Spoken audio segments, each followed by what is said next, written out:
Hello everyone. Today, we'll be covering generative adversarial networks, which are also known as GANs. And today the TAs are me, Garrity, and Hanan. Garrity is going to cover the how to train part of the GANs, and then Hanan's going to walk through the notebook. So these models were basically introduced by Ian Goodfellow and his team in 2014, and they've basically revolutionized the field of generative modeling. How do you? So, according to Jan LeCun, he said that GANs and their variations that are being proposed now have been the most interesting idea in the last 10 years in machine learning.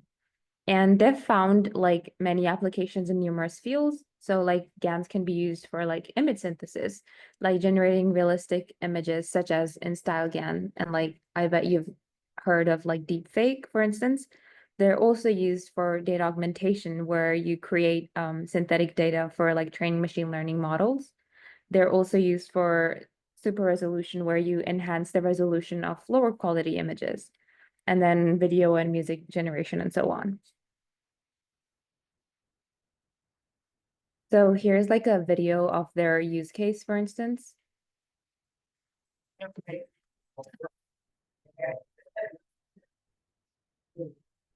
Malaria isn't just any disease.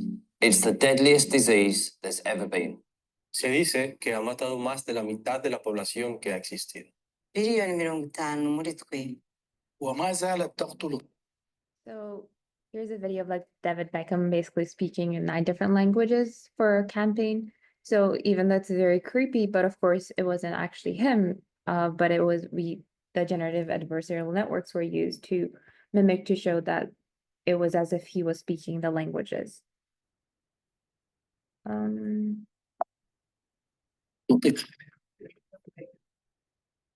So what are GANs? At their core, they are basically two neural networks, a generator and discriminator. And then these two networks are basically trained together in a game-like setting. So the generator's job is to basically create a data that looks as realistic as possible, and the discriminator's job is to differentiate between the real data and the data generated by the generator. So we're going to look at this in more detail. So here, the GANs basically fall under the umbrella of different generative models. And generative models in general aim to learn the underlying distribution of the data set that they have been trained on. This allows the model to basically generate new samples that were similar to those in the data set. So for instance, we covered variational autoencoders, or VAEs, and how VAEs work were by that they take the data, the X, which is the training set, and they encode the input data into a latent representation. And then you sample from this latent space, and then you decode that sample representation back into the data space. So as shown on this slide, the encoder learns the mean and the variance of the latent representation, and then you generate a probability distribution, which is then used to basically reconstruct the data through the decoder. So while VAEs, they rely on probabilistic encoding and decoding, GANs take a completely different approach through adversarial training, where they're made up of two competitive networks that are trying to basically beat each other. And then networks in this case means that they're basically based on neural networks. So they were composed of like two different neural networks, a generator and a discriminator. And then these two networks are trained in an adversarial setup like we talked about, where the generator aims to create a realistic data and the discriminator evaluates whether the data is real or fake.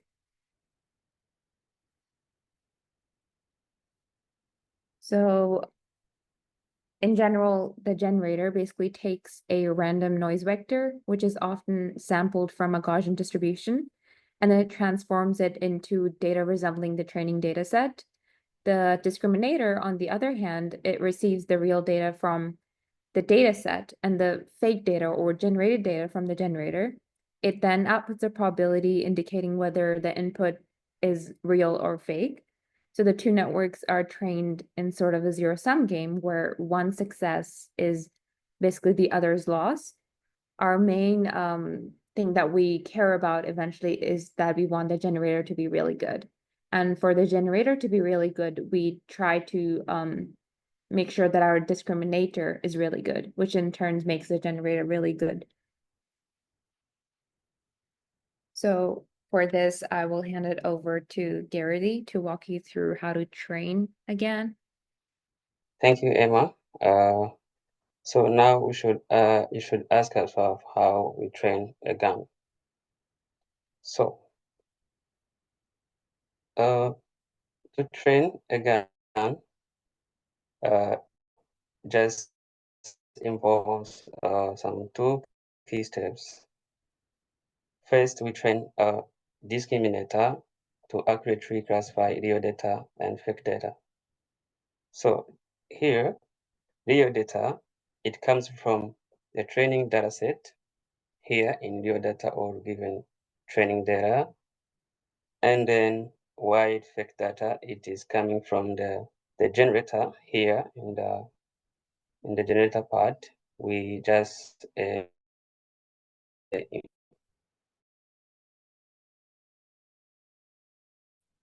take original data and our generator will be able to generate the fake image or fake data. So, and then those fake data will be inputted in a discriminator with both real data, so that discriminator will be able to decide if our data is fake or real. So here, our discriminator acts as binary classifier with two classes. As you can see, we have real and fake. So here, which network should I train first? We train first discriminator. So, and also we should also ask what training data set we should train. Here, discriminator, as I said, is a binary classifier, and it has two classes, as I said, real and fake. And data for real classification, as I said, is coming from training data, and fake data or fake class are generated from our generator, as I have seen previously. So our training objective is just to make our discriminator to not able to figure out if our data set is fake or real. So here, generated image from our generator, such it just make it classified incorrectly by discriminator. We just trying to fool discriminator to not able to distinguish our generated data from our generator. So in this step one at discriminator, we're just using a current ability of generator to generate fake data, which will be fed into our discriminator after. Step two, we train our generator using the feedback from discriminator to make our generator to beat discriminator. Again, so here, on this, you see, we make back and forth training between discriminator and generator, as I said, in order to trick discriminator or to fool it, in order to not make able to distinguish if the data are fake or real. Here, we make this discriminator dx to its derivative is equal to 0, where we want to increase like discriminator to not able to distinguish our data set is fake or real. And then here, this is a famous data set. As you can see, is a eminist data set and fashion data set added to popular data set. Eminist, as you maybe know, it contains handwritten digits, while this fashion eminist includes image clothing items. So there's a data set. This data set are ideal for evaluating the just performance of our gun, and to make able if our gun is generating a realistic data set. So as a conclusion, as I've seen through this presentation, GAN are a powerful tool that can redefine what we can achieve with generating models. So from generating realistic images to adversary research and data augmentation. So GAN just represent a leap forward in machine learning, and GAN is now trending machine learning and artificial intelligence method to generate realistic data. Hey guys, so as you heard previously, my friends were able to talk to you about GANs and how they train GANs, for example. We will go through a small, simple notebook over here to talk about DC GANs. Okay, so first of all, we should know that there are different types of GANs over here. So initially at 2014, if I'm not wrong, Ian Goodfellow had introduced a simple vanilla GAN, which consisted of just normal linear layers followed by on training on the GANs. We are going for like something called deep convolutional GAN, which is using convolutional layers in the generator and discriminator by replacing the fully connected layers. This not only improves the performance and stability, especially in the image data part, it also is widely used for like doing with synthetic videos and synthetic speech, etc., etc., etc. There are different type of GANs out there. For example, conditional GAN, where you can generate data condition based on your different labels. Or I think more recently there is something called style GAN, which was I think developed by NVIDIA, which helps you generate high quality images, especially for face generation, I would say. But yeah, there are many different GANs. We'll be focusing more on DC GAN over here. Cool. So let's get started. First thing is, like how my friend suggested, training a GAN model consists of two neural networks, a generator and a discriminator, which are basically trained simultaneously as a game theory setup. So these two networks are basically adversarial. The generator tries to fool the discriminator with more realistic data, but the discriminator keeps improving to distinguish between the real and fake images. So this back and forth kind of training kind of helps the generator to produce more highly realistic outputs. So this is like the basic overview. Now we'll just go on and talk about how it works. So first thing is we just import all the necessary statements over here, which can be like whatever is needed. So since we're working with the MNIST data set, we'll be working on the vision side of it. But again, it's not like it's only used in vision. It can also be used in speech. It can be used in audio. It can be basically used in different domains. So we are only focusing on the images right now. Then, oh, wait, wrong notebook actually. Sorry, my bad. So yeah, just get your necessary inputs over here, and then we started to create the discriminator model. So like I said, we're focusing on the DC GAN, so it's going to be consisting of deep convolutional layers. And over here, basically the discriminator is a network that does binary classification. That means your number of classes is essentially one. It will either output 1 or 0. 1 if it's true label, 0 if it's like wrong label. I mean, if it's like fake data. So, and the loss function for basically a discriminator will be a binary cross entropy, because basically you're just dealing with a num class of 1 and you're just trying to say whether it's fake or not fake. Also, there's an important thing to be noted over here. People keep saying that GAN is an network basically that is used for generation only, but that's not necessarily actually true.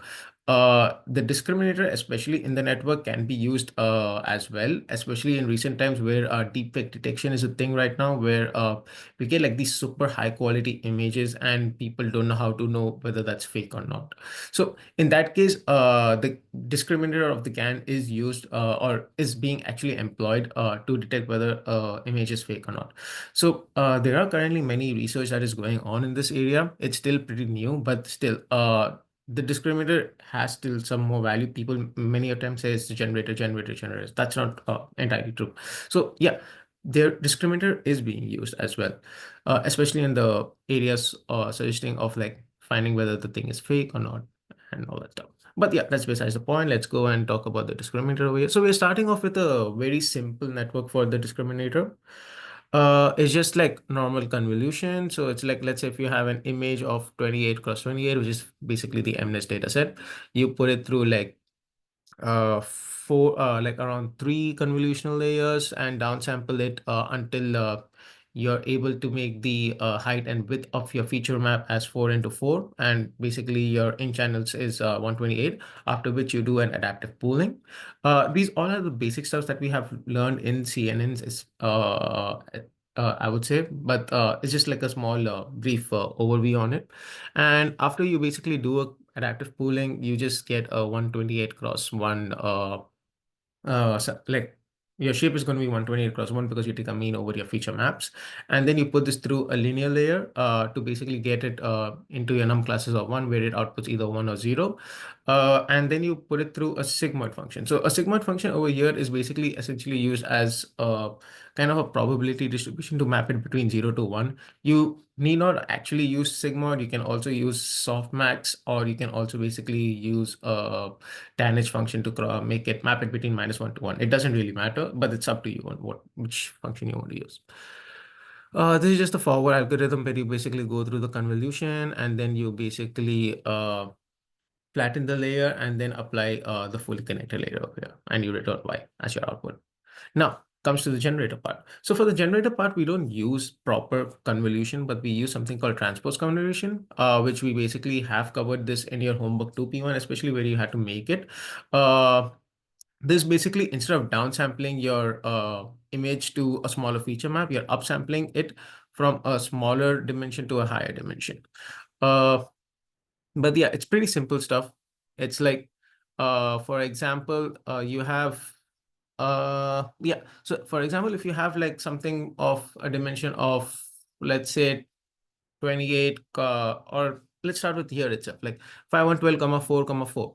You upsample it every single step, especially with your stride, and you try to make it into the original dimension of it. So for us, the original dimension is essentially where the num channel is 1 and the original image size is 28, 28. So we keep upsampling it with respect to that, right? And also to be noted is that you came from an input size of dimension 128. You're just trying to increase that to the original size of the image which you had beforehand. That can be done through a simple linear layer, or you can also do it through like convolutions if that is possible. But for this case, we just did it with a simple linear layer. So and then after that, we followed it with a convolution transpose 2D, where you can go from whatever image it was to basically upsampling it to higher dimension space until you reach 28, 28, which is the image size. And the forward process is basically you doing the same thing. You're just going it through you can put it through an FC layer or directly through a convolution, through a transpose 2D layer. It doesn't really matter. And then you can just like continue on and get it through your final output stage. So that's basically your discriminator and generator like model. This is a very basic model. Many people do like other crazy stuffs on it, but I would say especially try to read up on the papers that use this for like bigger data sets, for example, like Celeb A, or there is also this car data set that is there called cars. So you can try those two out. But apart from that, there are many like different type of GANs also. So one of the more famous GANs is conditional GANs, where they basically tell you on what condition or basically on what class you want to generate at what time. So that's something that you guys can look out in the future. But yeah, we're just going through a simple DC GAN over here. So Next thing is to initialize your models. We have D for discriminator, G for generator, and if you want, you can apply any transformations to your images. Over here, we are just normalizing it. But if you had like basically a three-dimension, like an RGB image, you would basically try to use different type of augmentation techniques to make your data, like to basically increase the volume of your data somehow, right?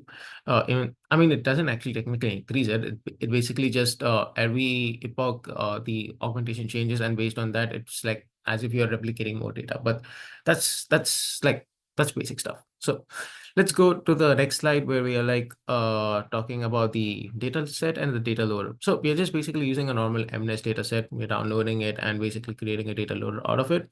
Pretty simple stuff. We have already done this in a previous recitations as well. So yeah, moving forward, we have initialized our criterions and optimizer. So for one thing to be noted is that since we're training the generator and discriminator simultaneously, we'll be having two different optimizers for them. And for both of them, we can initialize it to be the same thing with the same learning rate. But again, if you, it's again an ablation study. You can try it out with like different learning rates and see which one performs well. But over here, we're keeping things simple and we're just fixing up everything to be same.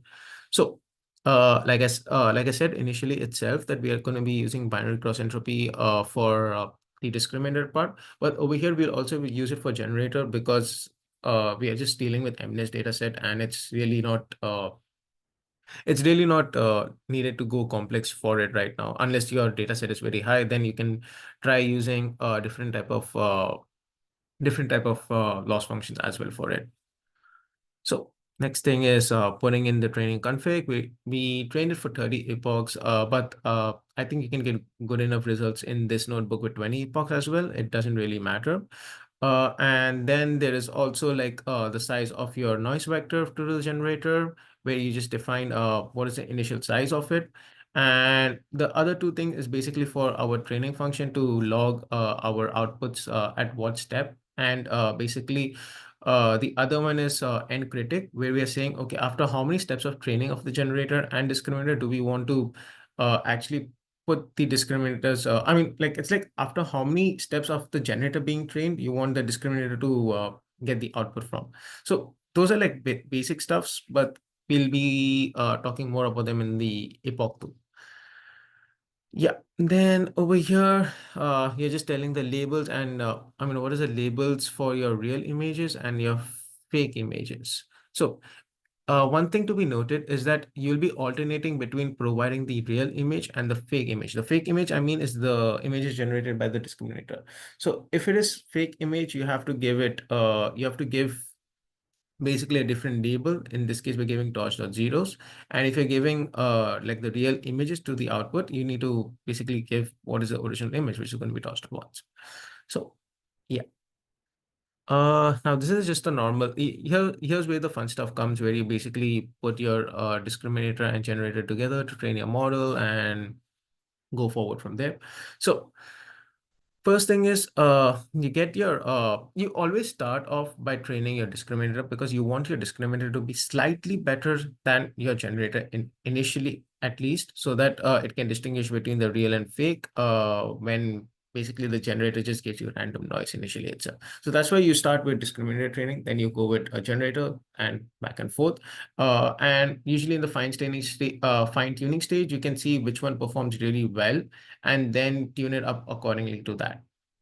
So over here, you get your outputs from your discriminator, and then you just put that through a loss function to figure out what's your loss value for it. Then you initialize a z vector, which is basically going to be a noise vector for you, and you put that through the discriminator, or sorry, you put that through a generator to get an basically I would say an output of the dimension which you wanted, which is 1 cross 28 cross 28, and then you put that through a discriminator. Okay, so now you can basically say you have put the uh, true labels to it by giving the real images, and then you have put the fake labels to it by putting the generated output from GANs.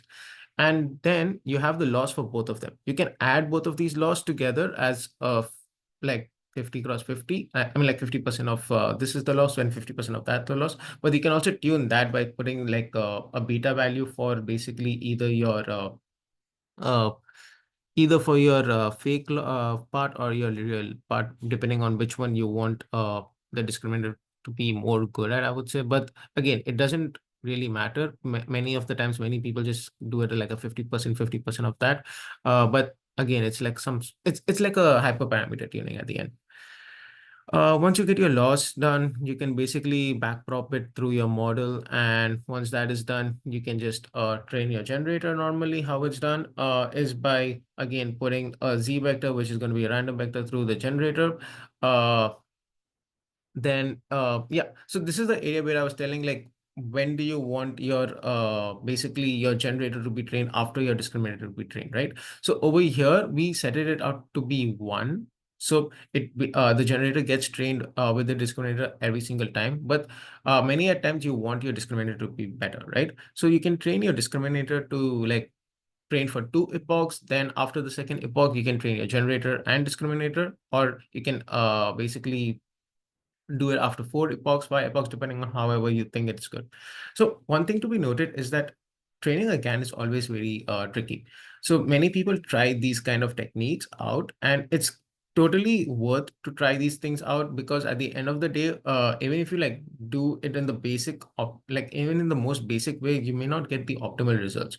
So for that reason, I would say that you need to basically try different ways of training this. And it's not like easy to get like proper outputs, especially I would say, considering the fact that there are a lot of like blurriness that comes with GAN, but those all were mitigated with the recent GANs, like style GANs, and there is one thing called Wasserton GANs. So have a look at them and how they train it, but those are like some things that you can have a look at. So the other thing is like pretty basic, where you basically say at what step you want to tell where you want to print basically what's your loss value and stuff. And the other one is basically just to save your images. So over here, I just basically gave a small overview on how the training is done and like all that stuff. You can train this notebook by yourself by just running it through Colab. We have it already done over here to show you what is the output that we get. And this function is basically just to show you like show the different generation images from the generator. So if you see over here, this is what the generator was able to generate after training for like around 30 epochs. And you can see it's pretty realistic. It's able to show all the numbers pretty nicely. And yeah, that's because like we are focusing with like very simple data set. I would suggest you guys to use this notebook as a basis and try it on the Celeb A dataset. You might need to just make your model a little bit more bigger, or see how to figure out on how to like do your training like based on your number of steps apart for training for your discriminator and generator, and etc, etc, etc. But yeah, I would say for at least the MNIST dataset with a simple model, we were able to get good enough results. And that's pretty much it for this recitation then. Oh, thank you.